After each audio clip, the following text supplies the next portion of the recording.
იყო ესეთი ბრიტანელი ისტორიკოსი ტოინბი, რომელსაც აქვს ცივილიზაციების თეორია, როგორ ინგრევა ცივილიზაციები. მან თავს ესეთი მომენტი, რომ არსებობს ესეთი პროცესი, გამოწვევა პასუხის პროცესი. და რაღაც ეტაპზე ცივილიზაცია ყოველთვის პასუხობს, მაგრამ რაღაც ახალ გამოწვევას, რაღაც როდესაც იცვლება სიტუაცია, კონკრეტული ცივილიზაციები ვერ პასუხობდნენ. გაღწერილი აქვს მაგალითად ეგვიპტეს რა გამოწვევა ჰქონდა და მართლა ჰქონდა ეს გამოწვევა, პირველი გამოწვევები უპასუხა, მერე როდესაც მოვიდნენ სპარსელები, ვეღარ უპასუხა ამ გამოწვევას. ესე არის ევროკავშირის, ეხლა ჩვენ კი გონია რომ ყველაფერი ეს მივეჩვიეთ 90-იან წლებმა მიგვაჩვია რომ დასავლეთი იყო უალტერნატიული სისტემა, მაგრამ გაჩნდა სამყაროში ახალი გამოწვევები, გაჩნდა ძალთა ცენტრები. და აი ამ ახალ გამოწვევებს ყოველ შემთხვევაში ჯერჯერობით მე არ ვიცი უპასუხებს თუ არა საბოლოო ჯამში შეიძლება გაუჭირდეს და ისე უპასუხოს, მაგრამ ეხლა ყოველ შემთხვევაში ჩანს რომ ამ ახალ გამოწვევებზე პასუხი ძალიან უჭირს ევროკავშირს. ამაზე მე ავსაუბრო, ამაზე საუბრობენ უამრავი ადამიანები. აი გუშინაც იყო კონფერენცია, ჩამოვიდნენ იქ საქსის ჩაერთო, ძალიან ბევრი ადამიანი იყო და საუბრობდა სწორედ იმაზე, რომ ევროკავშირის იმედი დღეს საქართველოს მაინც და მაინც არ უნდა ქონდეს იმ გამოწვევებზე, რა გამოწვევებიც დღეს სოფლიოში არის და გეოპოლიტიკურ არეალზე არის.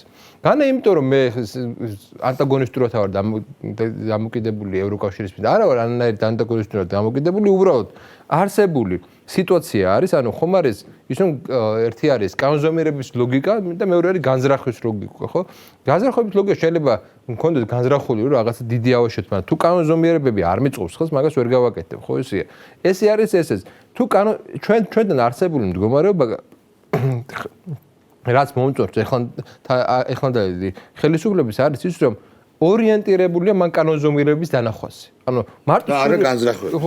მარტო სრულებზე განზრახვები ჩვენ აქამდე ცხოვრობთ განზრახვების ლოგიკით. აი ჩვენ გვინდა და ესე ჩვენ უნდა ვიყოთ ნატოს წევრები. არ ვაკვირდებოდით არც გეოპოლიტიკურ სიტუაციას, არც იმას ძალთა ბანას როგორი იყო და ასე შემდეგ.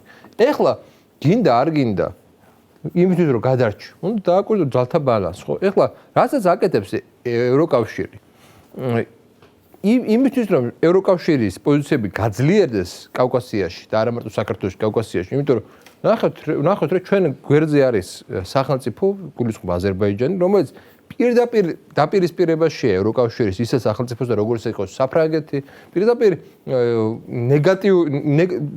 პრინციპში საფრანგეთის შიგნით უწყობდა რაღაც დივერსიებს, პოლიტიკურ დივერსიებს, ხო? ისეთი რაღაცები გააკეთა.